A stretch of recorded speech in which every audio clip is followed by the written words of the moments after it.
Pada kaya mga ada bagay aja. Ada ini. Bang, yang dulu bang. Mati tuh mati. Jangan dulu, yang merah mana? Ayo. Nanti habis ini ibu-ibu yang nanya ya. Ibu-ibu ya. Ada bapak-bapak yang bertanya. Ibu-ibu. Ya ada yang bisa kenapa buat makan nasi uduk, kabel-kabel kasih beli warga. Baru dulu belajar ngaji kan. Assalamualaikum Ustaz. Waalaikumsalam. Mau tanya Ustaz, kalau misalnya mengkodok sholat subuh itu di waktu subuhnya atau bagaimana Ustaz? Saya ke Ustaz. Kalau masih ada waktu subuh ya sholat subuh. Bodoh men, siga.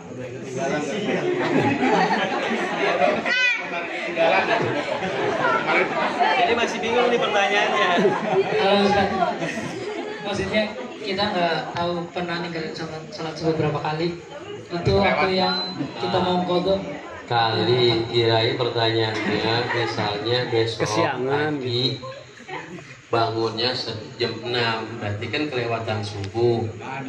Kapan kodoknya afdolnya fauron, sekarang waktu itu juga bangun jam 6 ya langsung sholat subuh. Walaupun kata mertua mantu itu pakai tekmunut mantu duha apa Duhanya pakai duha itu. apa subuh itu mantu duha gak apa-apa. Nah, kalau waktu-waktu sholat yang tertinggal kita nggak tahu, silahkan. Ada sebagian ulama mengkodok dohor di waktu dohor. Misalnya kita ketinggalan sholat dohor, ya habis ba'diyah kita sholat kodok dohor. Habis sholat asar, ya habis sholat asar. Misalnya kita mengkodok sholat asar, boleh nggak? Boleh kalau kodok, tapi kalau sunnah nggak boleh, haram. Maghrib, habis sholat maghrib, setelah sholat ba'diyah kita mau kodok sholat maghrib, boleh. Isya, habis sholat isya ba'diyah kita mau sholat kodok, boleh. Jadi kalau bisa seumuran saya misalnya, nih ya, waktu saya remaja, anak-anak SMP udah balik lah, udah kenal perempuan, jerawat udah tumbuh lah ya, udah balik. Itu kalau saya pikir-pikir, itu kadang sholat jarang banget, bahkan kagak sholat, main pulang sekolah, main bola, pulang ke sore, ngaji dioyok-oyok dulu, ya susah banget temannya ngaji kan, dulu digebukin dulu, dioyok-oyok dulu ngaji. Nah, nggak sholatnya, sholat di maghrib ya kadang berantem, main senggol-senggolan. Jadi bahasanya itu ibarat SMP kan 3 tahun dikali seharinya 5, sehari 5 waktu, berapa tuh? Banyak tuh ya.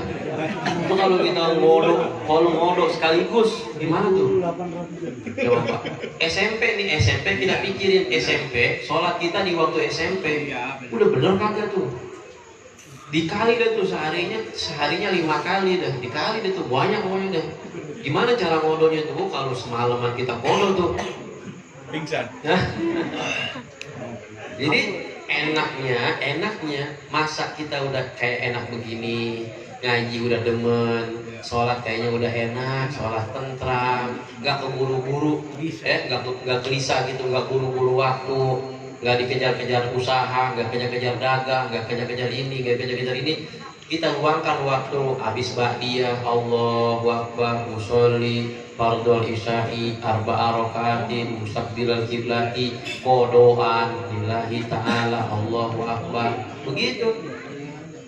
Udah saatnya sekarang kita berubah. Masa kita masih mau ngikutin nafsu mulu? Umur udah kayak begitu masih ngeliatin, umur nangis mulu. Bisa gitu. Siang sore malam. Iya, siang sore ku menangis, pagi ku menangis, siang ku menangis. Masya Allah. Ya, ada waktunya kita ya kita pikirkan sholat kita itu di waktu SMP, Kalau pikir kalau ibu-ibu kalau bukan ke SMP dulunya waktu sama orang tua ngoyos, ya kan? Apa namanya di sawah, di ini macem deh tuh, bantuin orang tua di sawah. Akhirnya ketinggalan sholat, dohor, asar, maghrib, ngaji ya macem-macem deh. Gimana kodoknya sekarang? Gak apa-apa deh, pinggang-pinggang sakit gak apa-apa, demi Allah, demi Rasul, dikit-dikit. Makanya kata Allah, lu waktu muda ngapain aja, udah tua baru ngaji kemana aja, baru dimulai di rumah Bang Ismet baru pada datang. Kemarin kemananya ngaji, alif bahasa, nangis kita diomongin kayak begitu, nangis. Itu jamaah ibu saya begitu. Padahal cang saya, ini saya mau ngomongin cang saya. Babanya kan kiai, ustaz. Babanya kiai yang kong saya kiai. Pikir-pikir tukang ngaji, dia ngajarin ngaji. Masa anak yang nggak bisa ngaji? Saya cuma ngomong begini doang, waktu sama bapak kemana aja? Malu. Masa bapak tukang ngajarin ngaji, anak nggak bisa ngaji, baru sekarang belajar ikro.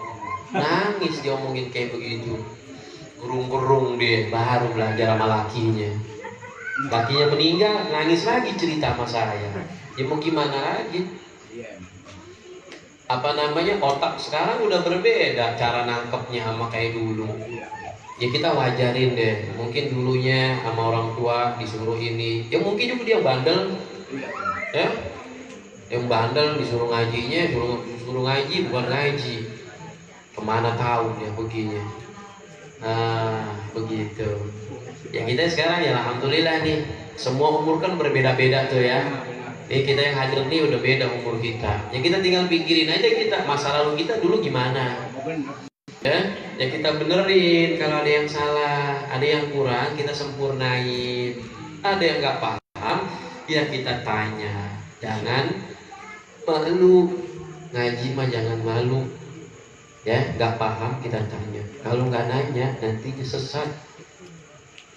Kalau sekarang kan kita kan ada guru, iya namanya belajar, ada guru. Bani Israel mah nanya mulu, ngomong mulu. Ada lagi ya? Ini kayak begitu. Kalau bisa kita kodoknya nyicil, dikit gitu. Allah maha. Kan mau yang mau nanya. Assalamualaikum Ustaz, mau tanya Salam. gimana caranya menghitung zakat mal sebagai karyawan yang penghasilannya UMR gitu Ustaz. Kalau profesi ulama muasyirin sekarang ini, ulama-ulama modern itu ngasih 2,5%. Zakat itu kan banyak bagiannya. Ada zakat emas perak, ada zakat tijarah perdagangan, ada zakat padi, biji-bijian, punya ladang padi, punya ladang anggur, punya ladang buah-buahan. Nanti ukurannya berapa ton, berapa kuintal, memenuhi syarat, dia harus mengeluarkan 1/3, 1/4, 1/5 dari hasil yang udah terkumpul itu. Nah kalau tadi pertanyaannya adalah profesi, maka 2,5% yang harus dia keluarkan. Ya, gajinya berapa? 8 juta. 2,5%-nya berapa? Nggak tahu dah tuh saya mah. 8 juta, 800. 8 juta, 2,5%-nya berapa? 200.000. 200.000. Kalau gajinya 3 juta? Kalau 3 juta usurnya kan 300 dibagi 400. 30.000. 15.000 ya Bu. 25.000. Nah, Kalau 1 juta ya 1 jutanya 3 juta, gaji 3 juta, gaji 3 juta, gaji 3 zakat juta kan usurnya kan 300. yang dikeluarin cuma 2,5%. 2,5%-nya 3 juta, 75.000. 75.000. Maka kalau ada nih jamaah yang gajinya sebulan 3 juta, 75.000-nya kasih panitia. Masya Allah. niatin zakat biar berkah. Karena zakat itu adalah untuk berkahin, untuk membersihkan, mensucikan. Dikit cuma berat. Ya, makanya kita kalau pengen hidup berkah, rezeki berkah, keluarin walaupun sedikit. Sebulan sekali. Ya. Misalnya enggak duit 75.000, saya pengen beli Bangkok aja lah buat dibekakak, buat dibakar. Boleh nggak? Boleh. Mengapa? Itu niatin kayak begitu. Ada itu. Ada ya? Nah, kayak gitu. Ya. Ada. Dengan duit. Saya memang dekat dengan kejadian kita Karena kan kadang kalau kita undang orang kan kudu banyak. Ada lagi nggak?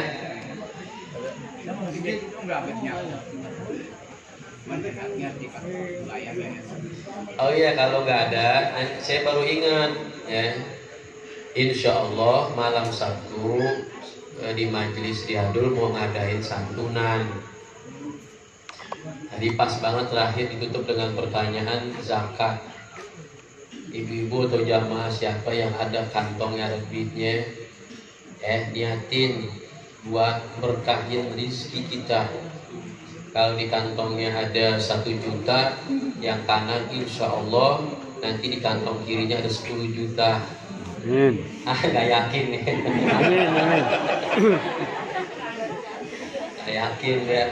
Padahal udah dijamin sama Allah, yang berbuat baik 1 dibalas 10. Harusnya kita yakin. Zakat kita 1 juta di kantong kanan, kita di kantong kiri ada 10 juta, harus yakin. Amin. Ya, tanda gak yakin sama Allah tuh kayak begitu tuh. Itu apa tandanya? Takwa kita belum naik.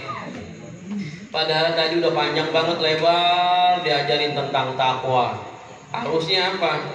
Ada yang ngomong begitu harus yakin. Amin, yang kencang.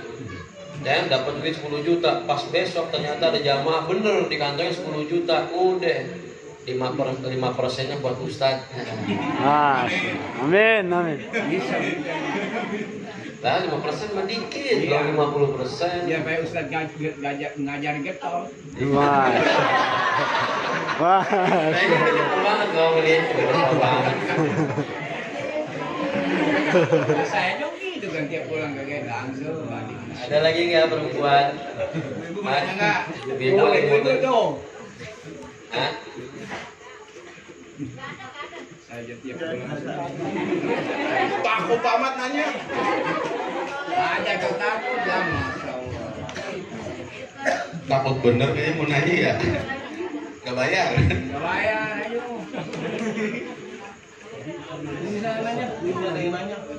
Assalamualaikum warahmatullahi wabarakatuh. Waalaikumsalam. Ustaz ada yang nanya teman cuma takut. Kok Ini ngeles banget. caranya menjaga hati dan tidak mempunyai rasa bosan.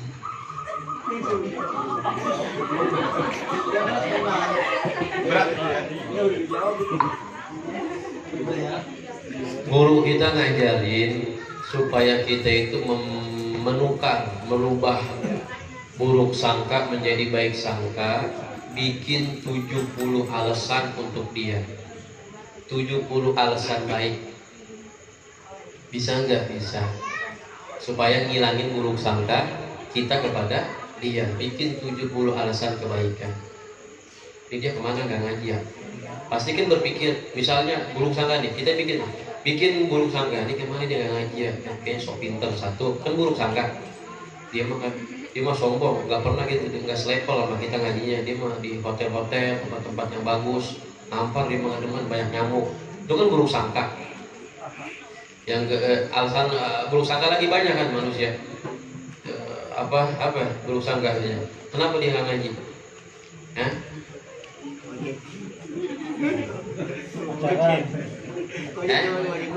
Nah, kita buruk sangka belum, cuma duit mulu dia mah, dunia mulu ya buruk sangka. Nah kita bikin ya, kalau ada timbul buruk sangka kita sama orang, bikin alasan baik sangka. 1, mungkin dia kurang sehat, mungkin dia ada urusan yang dia mendadak, mungkin ini mungkin bikin 70 alasan baik supaya menghilangkan, menutup buruk sangka kita kepada orang tersebut. Sering terjadi, sering di dalam hati kita, ya. Makanya kadang kalau Imam Ghazali tadi tidak pembahasan saya tadi maghrib ngaji bahas tentang Imam Ghazali supaya hati kita ini nggak mudah nerka orang itu, ya. Karena kalau orang sering tahu orang atau sering kepoin orang, itu dominan untuk menjadikan hati kita itu sering bertanya-tanya, timbul nantinya buruk sangka. Maka kata Imam Ghazali, caranya adalah jangan mengacak pribadi orang, lebih baik mengacaklah pribadi diri kita. Orang nggak mau ngaji, udah biarin, nggak apa-apa. Jangan pengen cari tahu. Jadi dia nggak pernah sedekah. Jangan pengen cari tahu. Biarin dia mau sedekah mau nggak apa-apa. Yang penting kita ini sedekah apa kagak? Cari tahu diri kita. Kok dia nggak pernah silaturahmi? Kok dia nggak pernah memberi? Kok dia nggak pernah begini? Jangan cari tahu urusan orang. Supaya apa? Supaya ngilangin buruk sangka sama orang. Kepo itu bahaya, ya. Pengen tahu urusan orang itu bahaya. Itu dia duit dari mana sih tuh? Kerja kagak? Ya? Ngapa-ngapain enggak? Enak amat sih kayaknya ya. Nah, kepo udah tuh panjang, udah urusannya panjang. Pokoknya kalau urusan kepo, jangan. Mendingan kepoin diri kita nih. Kepoin diri kita. Kita ngaji udah bener belum ya? Sholat udah bener belum ya? Saya kok gini ya, hati saya kok begini, kenapa ya? Itu kepoin diri kita, jangan kepoin orang lain. Wallahu a'lam bishawab.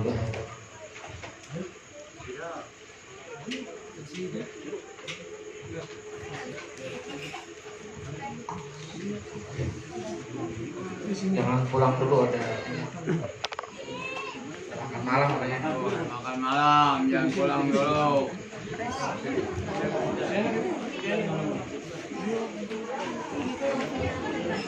Sana kau itu yang yang ini. Oh, kalau coba tinggi dari luhur, ini udah kembali dikit dari pulang.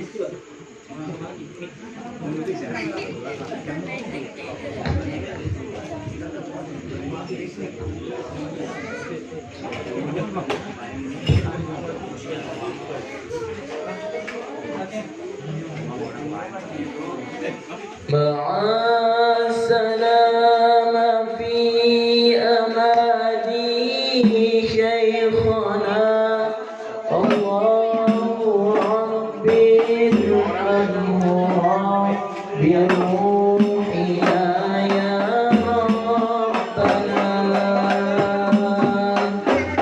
مع السلام في أماني شيخنا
نبي هاشمي أبطحي شمائله سماحة والوفاء نبي هاشمي أبطحي شمائله سماحة والوفاء ورد في ضحى ولسوف يؤتي فسر قلوبنا ذاك العطاء قرن في ضحى ولسوف يعطي فسر قلوبنا ذاك العطاء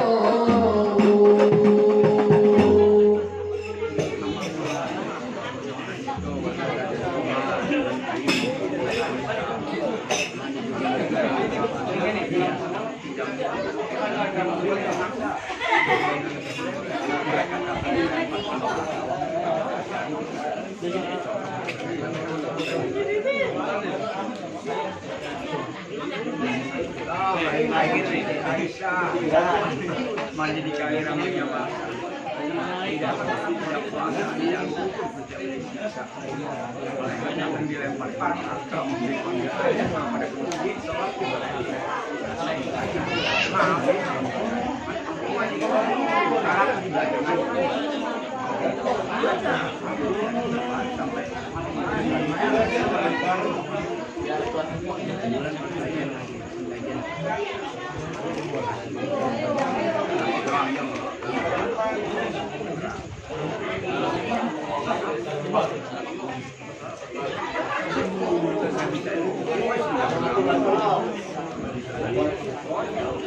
Nama dulu namanya Mali.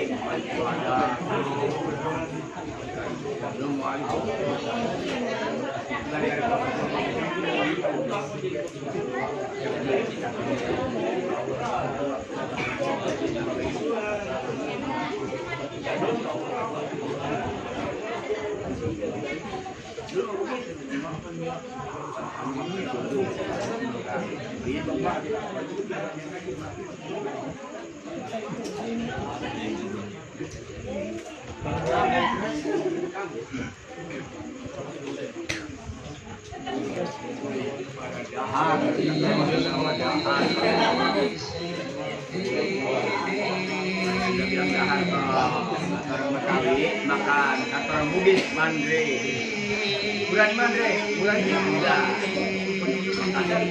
Asar kalau rokok dulu kalau Bugis.